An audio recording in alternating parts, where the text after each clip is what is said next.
मदिरा केवल एक पेय नहीं है बल्कि सामाजिक विघटन का मौन स्थापत्य है। समाज की प्रत्येक व्यवस्था अपने मूल भाव में निर्मित होती है। यदि प्रारंभिक विचार दूषित हो तो यदि नीति के भीतर ही नैतिक पतन छिपा हो, यदि शासन का उद्देश्य लोक कल्याण नहीं राजस्व उपभोग और भीड़ नियंत्रण बन जाए तो उसके परिणाम भी उसी प्रकार से विकृत, हिंसक और विघटनकारी होते हैं। शराब का प्रश्न केवल एक पेय पदार्थ नहीं है, पेय पदार्थ का प्रश्न नहीं है, ये आधुनिक समाज की नैतिक दिशा, प्रशासनिक चरित्र और आर्थिक स्वार्थ और मानवीय पतन का दर्पण है। जिस वस्तु की उपस्थिति लगभग प्रत्येक सामाजिक अपराध, सड़क दुर्घटना, घरेलू हिंसा, स्त्री उत्पीड़न, सड़क झगड़े, हत्या, बलात्कार, मानसिक असंतुलन और आर्थिक विनाश में बार बार दिखाई देती है, उस वस्तु को केवल व्यक्तिगत स्वतंत्रता कहकर वैध ठहराना वस्तु समाज के प्रति एक योजनाबद्ध उदासीनता है।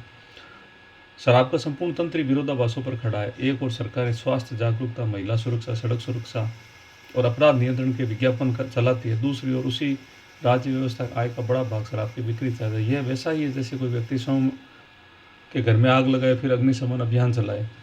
प्रशासन जानता है कि शराब केवल शरीर को नहीं, निर्णय क्षमता को भी प्रभावित करती है, नष्ट करती है, दूषित करती है। यह मनुष्य के भीतर दबे क्रोध, हिंसा, वासना, नैराश्य और अराजकता को मुक्त कर देती है। नशे में व्यक्ति केवल अपने ऊपर नियंत्रण नहीं खोता, वह परिवार, समाज और कानून तीनों के लिए खतरा बन जाता है।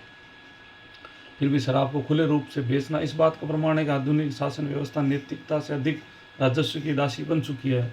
घरेलू हिंसा के अनगिनत मामलों में शराब की उपस्थिति एक स्थायी तत्व की तरह मिलती है। सड़क दुर्घटनाओं में नशे की भूमिका बार बार प्रमाणित होती है। अपराध विज्ञान के अध्ययन बताते हैं अनेक जघन्य अपराध आवेग और नशे की संयुक्त अवस्था में घटित होते हैं। शराब मनुष्य के विवेक और आत्मसंयम के बीच की दीवार गिरा देती है। व्यक्ति को सामान्य अवस्था से अपराध न करे, नशे में वही हिंसक, अश्लील, क्रूर और अपराध आत्मघाती हो सकता है। शराब इसलिए खतरनाक नहीं है बल्कि वह केवल शरीर को प्रभावित करती है। इसलिए खतरनाक है मनुष्य की नैतिक चेतना को स्थायी रूप से निलंबित भी कर देती है। परंतु समाज में शराब के समर्थन और सबसे बड़ा आधार उसका आनंद है। आधुनिक सभ्यता ने आनंद को संयम से अलग कर दिया है। आज मनोरंजन का उत्तेजना, भोग और संवेदना की तीव्रता बन चुका है। शराब को स्टेटस और मॉडर्निटी, फ्रीडम और सामाजिकता का प्रतीक बना दिया है।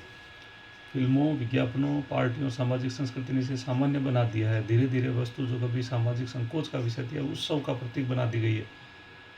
वही सांस्कृतिक वैधता सबसे खतरनाक है, क्योंकि जब कोई बुराई सामान्य प्रतीत होने लगे तब उसके विरुद्ध समाज की प्रतिरोधक शक्ति समाप्त होने लगती है। प्रशासनिक विफलता का सबसे बड़ा प्रमाण है कि सरकारें समस्या तो जानती है और उससे लाभ भी उठाती है। यदि राज्य वास्तव में समाज सुधार चाहता है तो शराब के विरुद्ध वही कठोरता दिखाई देती है जो अन्य अपराधों के विरुद्ध दिखाई दी।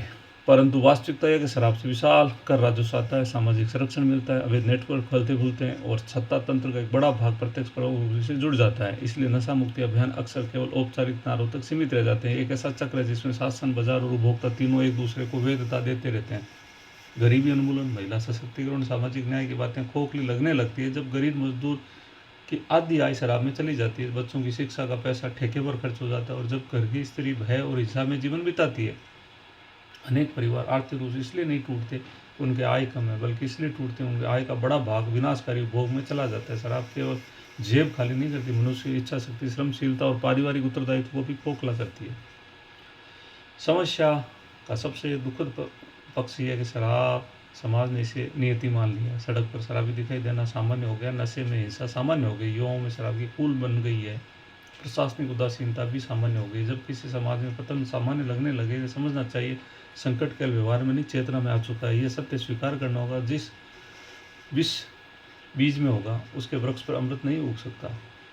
यदि समाज आनंद और विवेक से ऊपर उठेगा, यदि शासन राजस्व को नैतिकता से ऊपर रखेगा, यदि व्यक्ति स्वतंत्रता को उत्तरदायी से अलग कर देगा तो परिणाम अपराध, हिंसा, विघटन और खोखली प्रगति के रूप में सामने नहीं आएंगे। शराब का प्रश्न केवल प्रतिबंध अनुमति का प्रश्न नहीं है, सभ्यता का प्रश्न है जो जानती है सब कुछ है परंतु लाभ और लिप्सा कारण स्वीकार कुछ नहीं करना चाहती। धन्यवाद।